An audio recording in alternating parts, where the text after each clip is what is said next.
Sidenren Rappang pernah mencatatkan sejarah sebagai kerajaan berdaulat yang pernah melawan hegemoni penjajahan Belanda pada masa pemerintahan Lasada Potto. Ada Tuang Sidenren yang ke-12 dan Arung Rappang ke-20 pada tahun 1905. Di masa itu, ratusan prajurit pemberani gugur akibat terkena peluru senapan dan hujaman peluru meriam.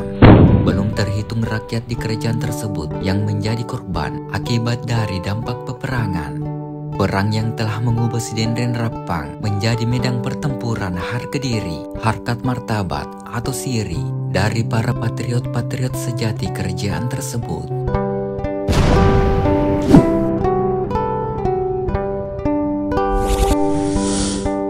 Salah seorang aktor yang memegang peranan penting dalam peristiwa itu adalah Lapak Kerangi, yang akan kami jelaskan riwayat singkatnya berdasarkan catatan yang ditulis oleh Haji Lasingkadare Petekarang Pajunjungi Arung Ri Amperita 1950 sampai 1962. Lapak Kerangi dilahirkan pada tahun 1870 dari ayah bernama Mayor Larumpang atau Petemanyo Roe Sidenreng yang berasal dari Kampung Mewah, Enrekang. Beliau tak lain adalah seorang panglima perang kerajaan Sidenreng. Pada era Lapanguriseng ada Tuang Sidenreng yang ke-10 dan ibunya yang bernama Item Mamala, perempuan bangsawan yang berasal dari perkampungan Amperita Lama yang berada pada wilayah kerajaan Sidenreng pada masa itu. Pada tahun 1887, ketika masih berumur 17 tahun, menikah dengan perempuan yang bernama Itangkung Puang Bana yang biasa dipanggil oleh keturunannya dan masyarakat sekitarnya dengan nama Wata Denna. Beliau adalah anak dari keluarga bangsawan Lawe Toweng dan Syarifah Sohra Wata Indokna yang biasa dipanggil dengan nama Wata Aji. Lapak Kerangi bersama istrinya tinggal di Soraja Bola Maminasai di Kampung Arateng, Sidenreng. Lapak Kerangi telah menampakkan jiwa kepemimpinan ketika masih kecil. Ia sangat menonjol di kalangan rekan-rekan sebayanya sesama anak Arung dan pandai pula memikat hati masyarakat sehingga orang-orang dari kalangan masyarakat biasa sangat mencintainya. Hingga di saat dewasa, beliau terkenal berjiwa patriot, jujur, takwa, dan pemberani. Maka ketika Lasada Potto dinobatkan menjadi ada Tuang Sidenreng yang ke-12 dan Arung Rappang ke-20, ia pun mengangkat keponakannya tersebut menjadi pembantunya yang lazim di masa itu disebut Pak Bicara Sidenreng. Lapak Kerangi menggantikan Pak Bicara Latineta yang wafat di Amperita pada tahun 1889.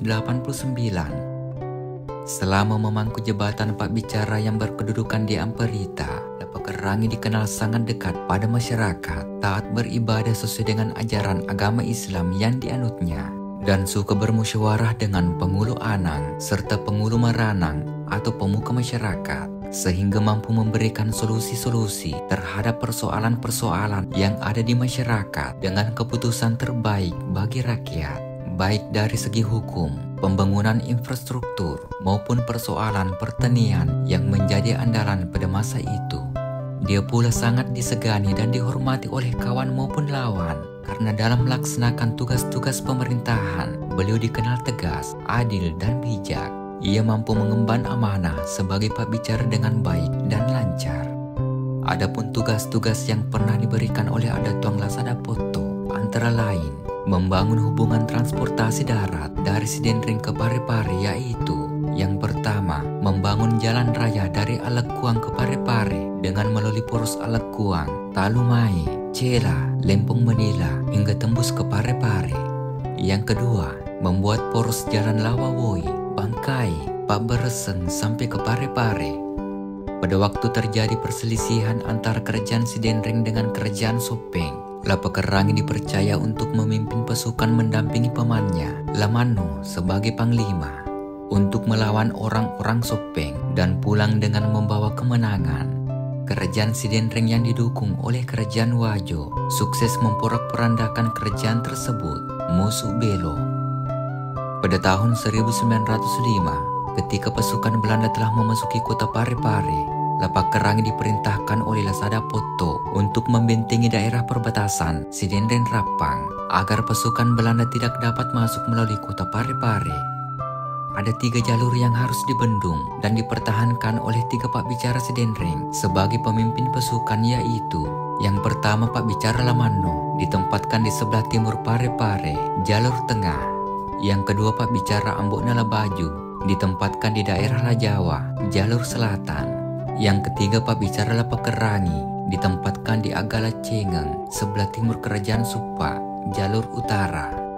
Salah seorang dari 3 Pak Bicara ini gugur ketika menjalankan tugasnya, yaitu Pak Bicara Ambok Nalabaju yang gugur sebagai pahlawan ketika hendak menghalau pasukan Belanda untuk masuk ke wilayah Sidenreng Rappang.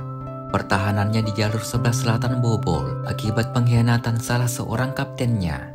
Berita tentang gugurnya Pak Bicara Ambok Nalabaju telah sampai ke Adatuang Lasada Poto yang dengan segera mengirimkan pesan kepada Pak Bicara Lapakerangi yang berada di front terdepan agar secepatnya pulang untuk diserahi tugas sebagai Panglima Pasukan Pengawal di dalam menjaga keselamatan Adatuang Sidenreng atau Arung Rappang Lasada Poto dengan segenap keluarganya.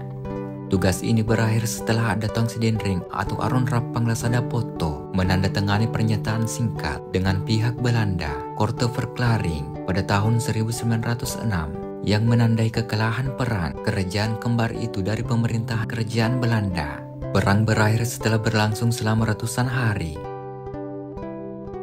Dalam suatu kesempatan, Pak Bicara Lamamu, Pete Matoae, Pete Panguluwe, Panglima Utama Pasukan Kerajaan Sidenreng Rappang, pernah berkata, kalau saya meninggal dunia, hanyalah Pakerangi saja yang bisa menggantikan saya sebagai Panglima. Tapi sejarah kemudian berkata lain. Sebelum dinobatkan menjadi Panglima tertinggi kerajaan, Lapakerangi telah terlebih dahulu wafat daripada Lamamo, sehingga era Panglima Perang di Kerajaan Sidenreng Rappang berakhir setelah mangkatnya Pete Pak Bicara Lamamo, Pete Panguluwe. Lapakerangi wafat di Amperita pada tahun 1917. Menurut penuturan berbagai sumber, beliau telah mengalami sakit sejak lama akibat terluka dalam ketika bertempur dengan pasukan Belanda. Beliau menghembuskan napas terakhir pada usia 47 tahun dengan didampingi oleh seluruh anggota keluarga yang sangat mencintainya, antara lain istri tercinta Pota Daina, mertua perempuannya Pota Aji, putranya Andi Sulolipu, Andi Abu Bakar, Andi Nuruddin yang ketika itu masih berumur 2 tahun, dan lain-lain. Di samping duka yang teramat dalam tersebut, terdapat satu riwayat yang diceritakan oleh keluarganya tentang berita kelahiran cucu pertama dari Lapakerangi bernama Andi Mapaweke. Bayi laki-laki tersebut adalah anak dari Andi Sulolipu, putra Lapakerangi, yang merupakan satu-satunya cucu yang beruntung mendapatkan balayan tangan dari sang kakek.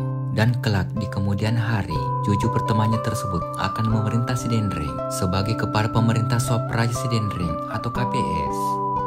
Lapakerangi dimakamkan dengan upacara kebesaran sebagaimana layaknya seorang bangsawan tinggi yang pernah menduduki jabatan-jabatan penting di pemerintahan. Turut hadir keluarga besar kerajaan Sidenreng yang dihadiri langsung oleh Lacibu Adatuang Sidenreng yang ke-13. Beliau dilepas dengan tangis dan haru oleh keluarga dan masyarakat yang mengaguminya. Berselang beberapa tahun setelah wafatnya, Andi Sulolipu yang ketika itu menjabat sebagai Pak Bicara Amperita berinisiatif untuk memindahkan Soraja Bola Mamenasai yang ada di kampung Arateng ke Amperita berdampingan dengan rumahnya sendiri, Soraja Bola Lampee. Ini dilakukan agar Itangkung Pota Dena, ibunya, bisa membimbing cucu-cucunya agar kelak menjadi pemimpin. Dan yang lebih utama adalah agar beliau senantiasa berada dalam pengawasan dan limpahan kasih sayang dari anak-anaknya. Jika Lapakerangi masih hidup, ia akan bangga dengan anak keturunannya, karena wija dari pahlawan ini adalah pejuang-pejuang gigih yang rela mempertaruhkan jiwa dan raganya demi bangsa dan negara. 2 anak Lapakerangi tercatat dalam arsip sejarah nasional di Sulawesi Selatan sebagai pahlawan pejuang yang gugur akibat pembantaian Westerling. Mereka adalah Andi Sulolipu Pak Bicara Amperita dan Haji Andi Abu Bakar. Sementara anaknya yang lain adalah manusia berguna di masyarakatnya. Haji Andi Nuruddin Arung Oting adalah penasehat Sidenreng dengan gelar Petekade Sidenreng. Beliau di masanya adalah orang tua bersahaja yang terkenal arif dan bijaksana. Jejak beliau diteruskan oleh putranya yang pernah memerintah Kabupaten Sidenren Rapang selama 2 periode, yaitu Bapak Haji Opo Sidi, Bupati Sidrap 1978 sampai 1988. Haji Andi Tambolang adalah peta Sulewatang Maluse Tasi yang terkenal cerdik dan pandai. Jejaknya ada pada salah seorang putrinya bernama Andita Tambolang, mantan anggota DPRD Sulawesi Selatan 3 periode dan lain-lain.